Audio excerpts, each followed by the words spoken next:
Number 1, get your reading notebook. Number 2, open to the next blank page.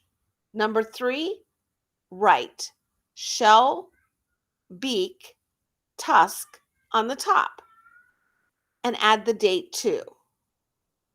Number 4, draw a line from top to bottom and a line from side to side like I did in purple on mine.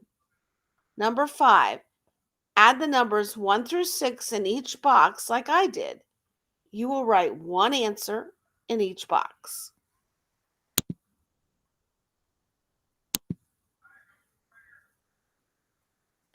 Shell, Beak, Tusk by Bridget Hias. Bridget Hias is the author of more than 60 nonfiction titles for kids and teens, including Stronger Than Steel, It's Getting Hot in Here, I Fly, and What to Expect When You're Expecting Larva.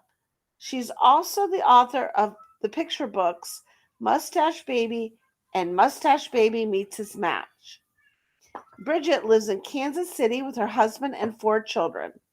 You can learn more about her and her books at www.authorBridgeTheOs.com.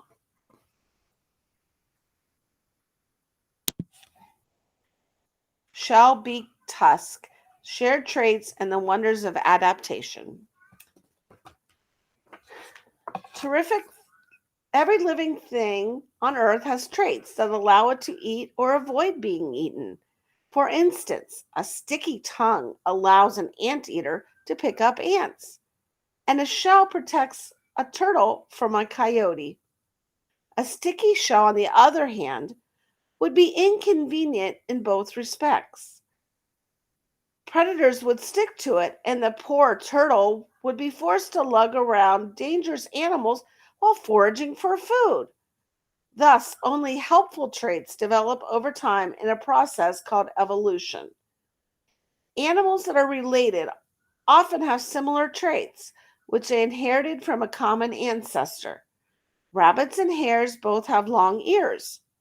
Whales and dolphins both have fins. This is not surprising. You may have inherited traits from your relatives too. Your grandmother's freckles or your uncle's ears. However, some animals share traits but are not related. Why? Because they have adapted the same traits separately in order to survive in their environments. This is called convergent evolution. Think about it. If a sticky tongue helps one animal to adapt to eating ants, wouldn't that same trait help an ant-eating animal across the globe? Both animals separately would be better equipped to survive and then pass the trait on to their babies. And so the same traits, such as shell, beak, and tusks, evolve over and over again in different animals.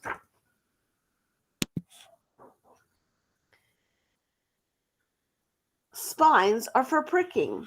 A porcupine's spines grow up to a foot, 30 centimeters long. When the porcupine is scared, the spines stand straight out.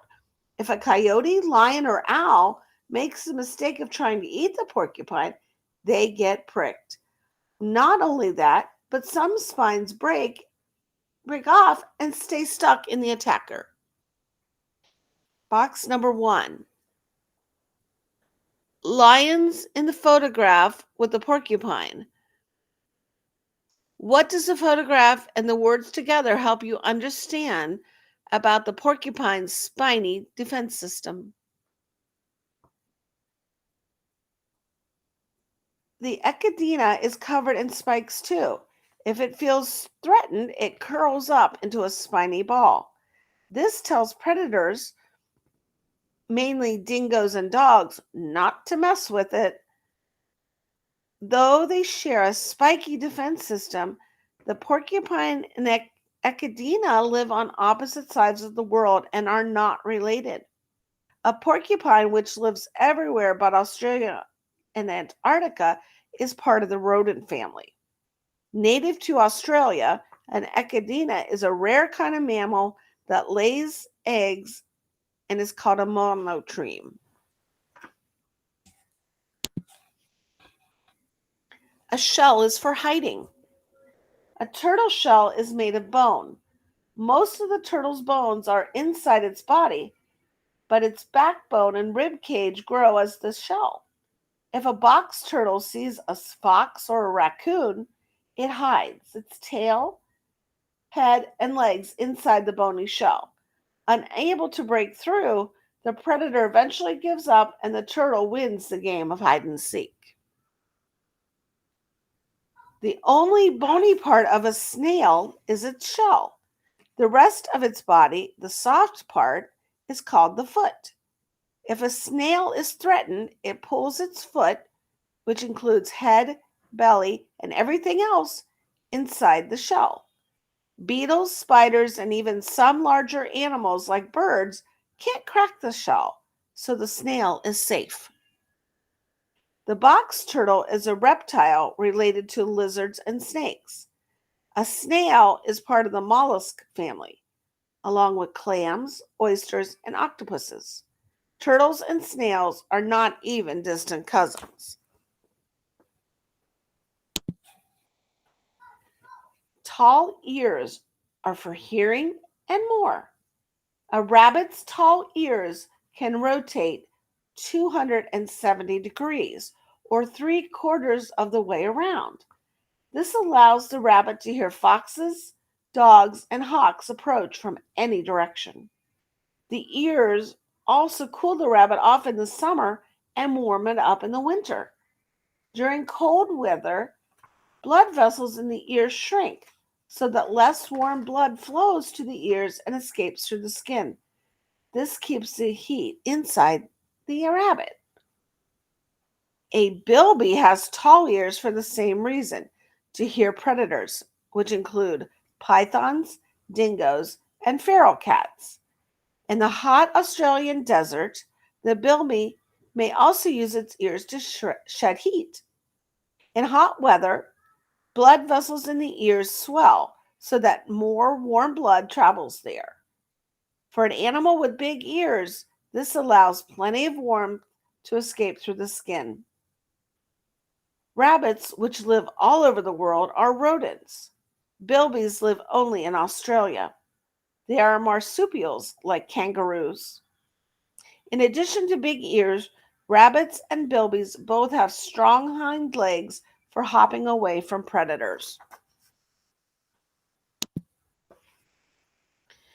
Wings are for flying.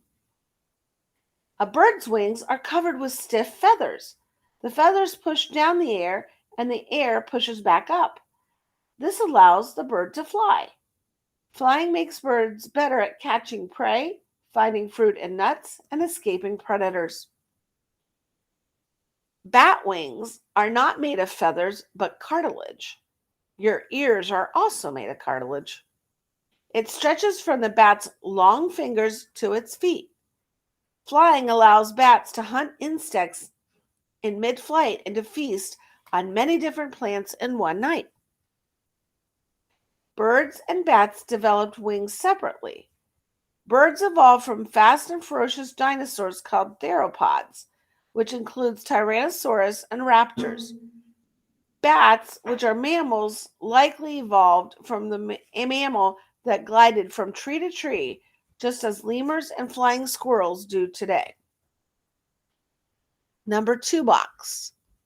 Bats and birds are both similar and different. In what ways are they similar or different?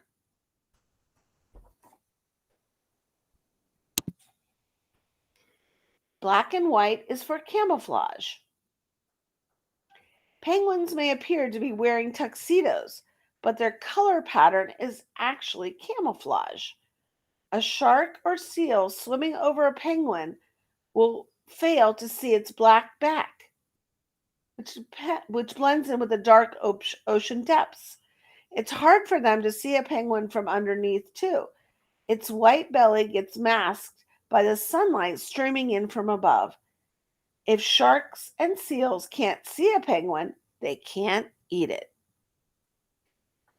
Orcas or killer whales are also black and white, but is a top predator in the ocean, and orca doesn't use its camouflage for protection.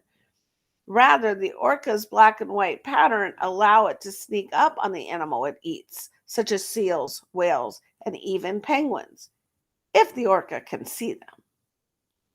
Though they share the ocean, a penguin is a bird and an orca is a mammal. They both develop black and white coloring as an adaptation to life in the ocean.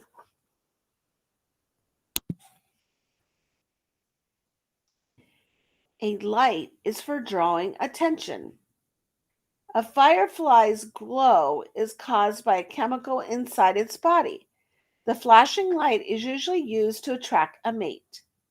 But fireflies don't always play fair. Some trick other species. In that case, a firefly will see a familiar flash and approach, only to get eaten by the trickster insect. In the darkness of the deep sea, the anglerfish's light dangles from its dorsal fin. It glows because of the light up bacteria living inside the fish. The light lures other fish to come near, then the anglerfish eats them. A firefly is a beetle, a type of insect. An anglerfish is, of course, a fish. In both cases, the lights say, "Look at me." What they don't say is, "I'm going to eat you." Box number 3. Look at the photograph. What other trait helps an anglerfish eat other fish?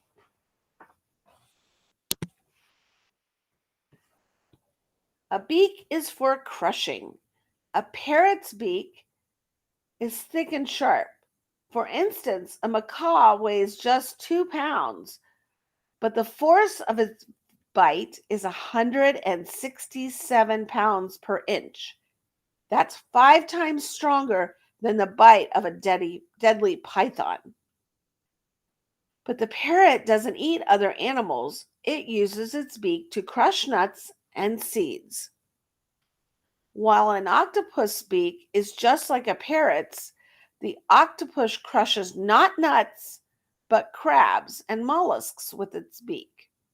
It is the only hard part of its body. An octopus is a cephalopod that lives in the world's oceans. A parrot is a bird that is native to Central and South America, Africa, India, Southeast Asia, and Australia. But they both have a beak to help them eat hard things. A bill is for slurping. A duckbill is round and flat. Along the edge, there is a comb. The duck scoops up animals such as insects, snails, and fish from the pond. Then it spits out mud and muck through the comb. A duck's bill is soft around the edges so that it can feel its food. The duck-billed platypus uses its bill in the same way as a duck. The two animals also share webbed feet for paddling through the water. A platypus mother even lays eggs like a mother duck. A duck is a bird and a platypus is a mammal, a monotreme like the echinida. A platypus has fur and once hatched, platypups drink milk from their mothers. Fur and milk make a platypus a mammal and not a duck.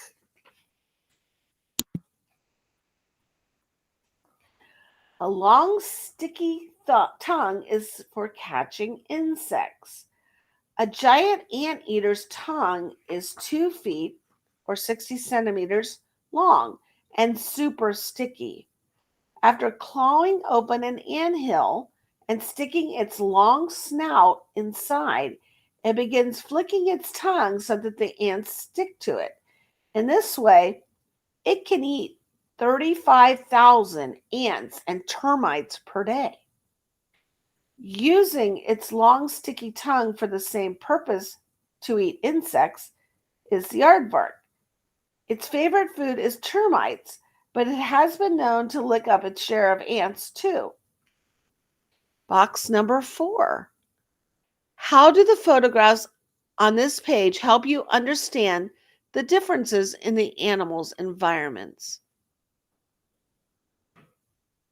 Anteaters and aardvarks are both mammals, but anteaters live in South America and aardvarks in Africa.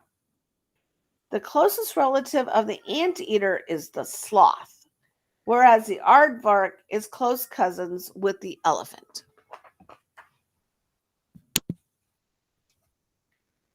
A tusk is for lots of things.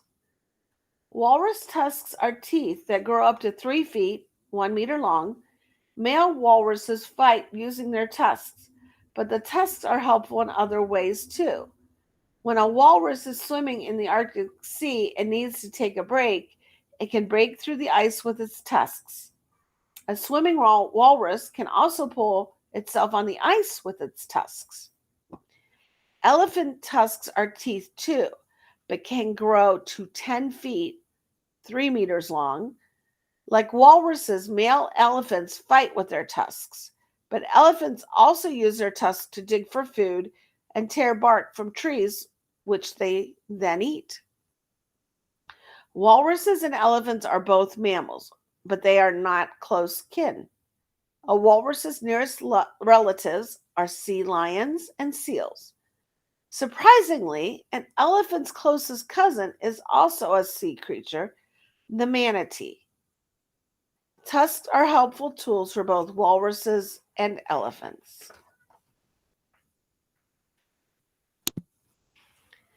Twin traits. Helpful traits repeat themselves again and again in nature. In fact, when scientists discover new species, they often name them after animals they resemble. For instance, the mole cricket got its name because its forelegs look like a mole's, which it uses to dig underground just like its namesake. There are also animals known as the giraffe weevil, an insect with a long neck like a giraffe's, a porcupine fish with spines like a porcupine that stick out when it's threatened, and a parrotfish which has a beak-like mouth similar to a parrot's. All of these animals developed twin traits because they needed them to survive similar situations, albeit often in very different environments. There are still animals that have yet to be discovered, and because of convergent evolution, they'll likely have features we've seen elsewhere. It's fun to imagine what these animals might be: a duck-billed, a duck-billed lizard, an elephant fish with tusks. Odd as they seem, they will also look vaguely familiar. Box number 5. Think back on what we've read. Would you guess the porcupine fish has spines for the same reason that a porcupine does? What? Why do you think that?